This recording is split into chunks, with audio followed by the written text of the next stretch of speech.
अस्सलाम वालेकुम dear students. आज हम लोग स्टार्ट करने जा रहे हैं सेकेंड ईयर फ़िज़िक्स। और सेकेंड ईयर फ़िज़िक्स का हम लोग पहला चैप्टर स्टार्ट करेंगे।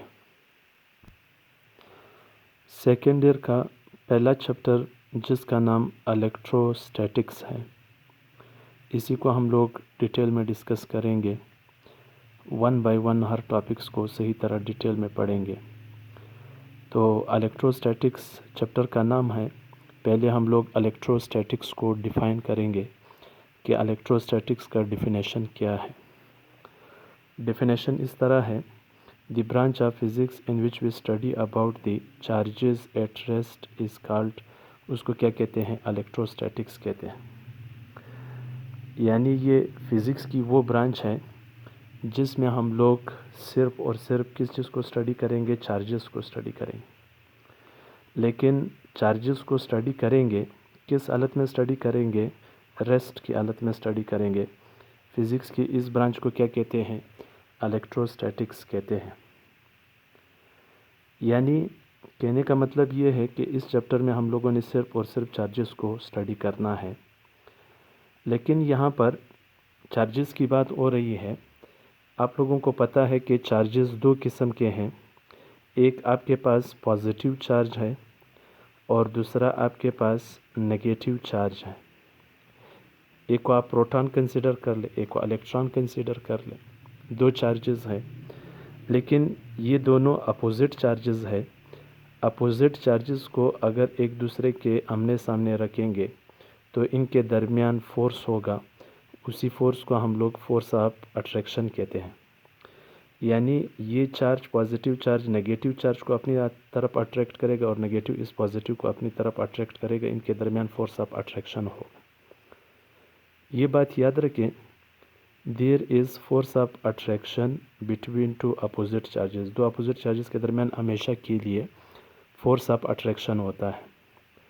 और अगर आपके पास दो सिमिलर चार्जेस हो, आपके पास एक पॉजिटिव हो और दूसरा भी पॉजिटिव हो, या एक नेगेटिव हो और दूसरा भी आपके पास नेगेटिव हो, तो सिमिलर चार्जेस को एक दूसरे के आमने सामने रखेंगे तो उनके दरमियान फोर्स होगा। वो कौन सा फोर्स होगा, फोर्स ऑफ रिपल्जन होगा। दफ़ा की कुव्वत होगी, ये एक दूसरे को रिपेल करेंगे।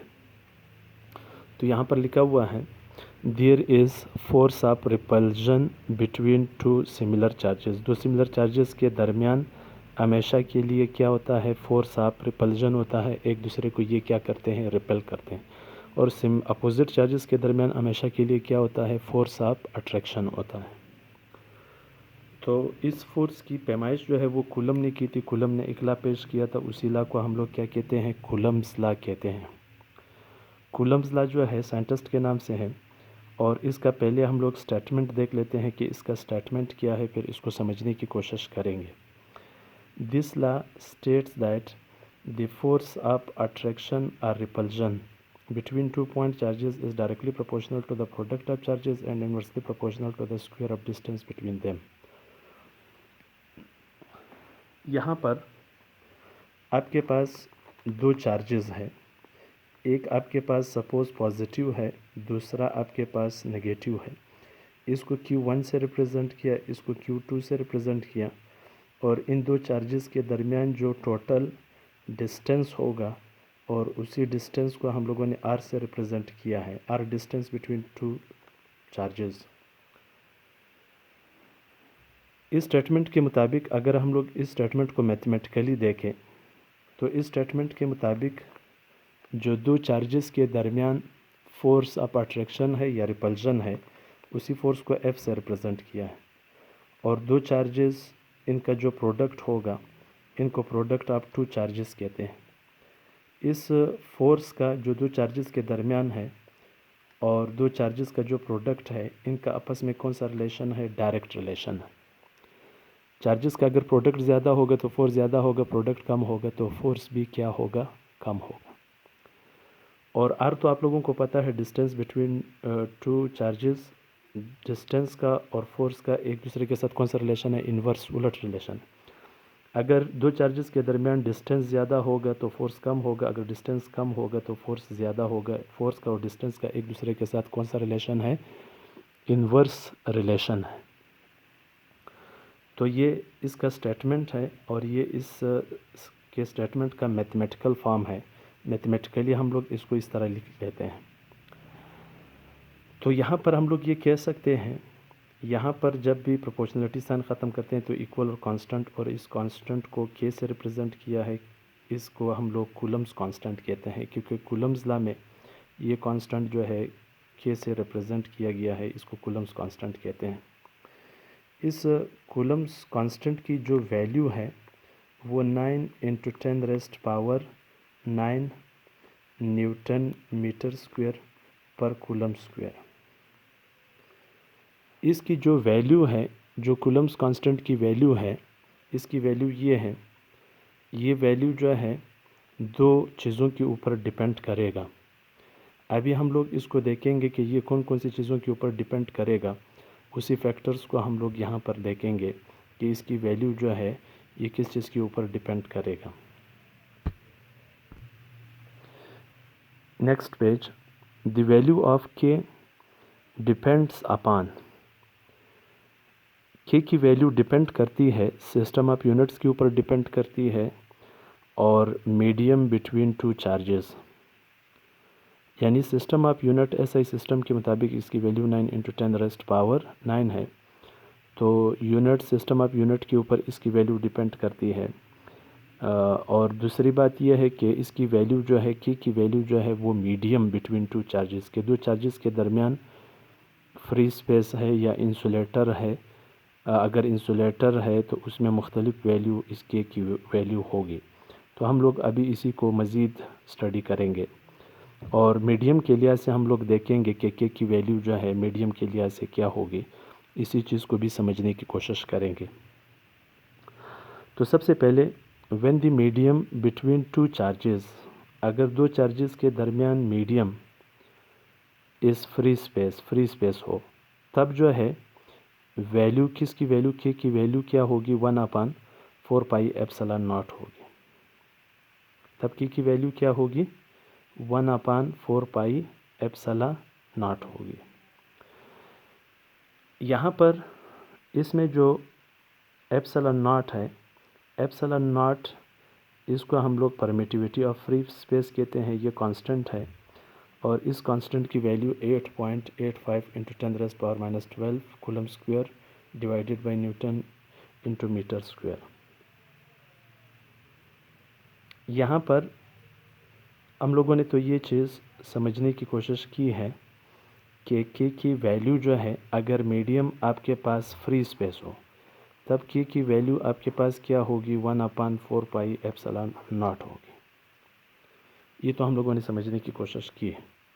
तो यहाँ पर अभी देखेंगे कि कूलम्स फोर्स का फार्मूला फिर किस तरह लिखना होगा जब मीडियम फ्री स्पेस हो। If the medium between two charges, अगर दो चार्जेस के दरमियान मीडियम इस फ्री स्पेस हो, तब कूलम्स फोर्स का फार्मूला हम लोग इस तरह लिखेंगे। F = ये की वैल्यू है जब मीडियम फ्री स्पेस हो, Q1 Q2 divided by r²। बिल्कुल उसी तरह लिखा है, सिर्फ के की वैल्यू मैंने पुट की है। यानी ये कूलम्स फोर्स का फार्मूला है। F वो कूलम्स फोर्स है जब दो चार्जेस के दरमियान मीडियम क्या हो, फ्री स्पेस हो। मीडियम क्या हो, फ्री स्पेस हो। Effect of medium on Coulomb's force, यानी अगर हम लोग दो चार्जेस के दरमियान अदर देन फ्री स्पेस रखेंगे तब कूलम्स फोर्स के ऊपर क्या इफ़ेक्ट होगा, उसी को भी देखेंगे और के की वैल्यू को भी देखेंगे। तो सबसे पहले हम लोग के की वैल्यू देखेंगे। अगर मीडियम दो चार्जेस के दरमियान अदर देन फ्री स्पेस यानी इंसुलेटर हो, तब के की वैल्यू जो है 1/4πε0 होगी। लेकिन ε0 को तो पहले हम लोगों ने डिस्कस कर लिया। ε क्या है, रिलेटिव परमिटिविटी या डाई इलेक्ट्रिक कॉन्स्टेंट कहते हैं। इसकी वैल्यू जो है डिफरेंट इंसुलेटर के लिए क्या होगी, डिफरेंट होगी। बुक में पेज नंबर 4 पर एक टेबल दिया हुआ है, उसी टेबल के तहत आप ε की वैल्यू जो है वो मालूम कर सकते हो। नेक्स्ट पेज है पेज नंबर 3। अगर medium between two charges is other than free space यानी इंसुलेटर हो, तब कूलम्स फोर्स का formula F' = 1/4πε0 Q1 Q2 divided by r²। अगर दो चार्जेस हो, सपोज़ पॉजिटिव चार्ज है और ये नेगेटिव चार्ज है, इसको हम लोगों ने Q1 से रिप्रेजेंट किया, इसको Q2 से रिप्रेजेंट किया।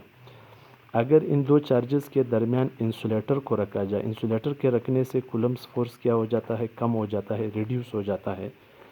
तो फोर्स कितना होगा इंसुलेटर के रखने से, उस फोर्स को अगर कैलकुलेट करना हो इस फार्मूले से, F dash is equal to 1/4 epsilon R Q1 Q2 divided by R square. तो यहाँ पर वही F डैश लिखा, और यहाँ पर अगर वैल्यू देखी जाए, F की वैल्यू है एप्सिलॉन आर है, इसको हम लोगों ने यहाँ पर शिफ्ट किया, तो हमारे पास ये रिलेटिव परमिटिविटी जो कांस्टेंट है, ये उसी कांस्टेंट का फार्मूला है। क्योंकि कांस्टेंट को हमेशा हम लोग मैथमेटिकल डिफाइन करते हैं, अभी इस कांस्टेंट का मैथमेटिकल डिफिनेशन देखते हैं कि इसका डिफिनेशन क्या होगा। The ratio between force when medium is free space to the force when medium is other than free space, यानी insulator, is called relative permittivity. यानी वो फोर्स जब मीडियम फ्री स्पेस हो, अगर उसको डिवाइड किया जाए, वो फोर्स जब मीडियम इंसुलेटर हो, उसका जो रेशो होगा उसी को हम लोग क्या कहते हैं, रिलेटिव परमिटिविटी। ये रिलेटिव परमिटिविटी का डेफिनेशन है। तो ये है कूलम्ब्स लॉ को हम लोगों ने स्टडी किया है।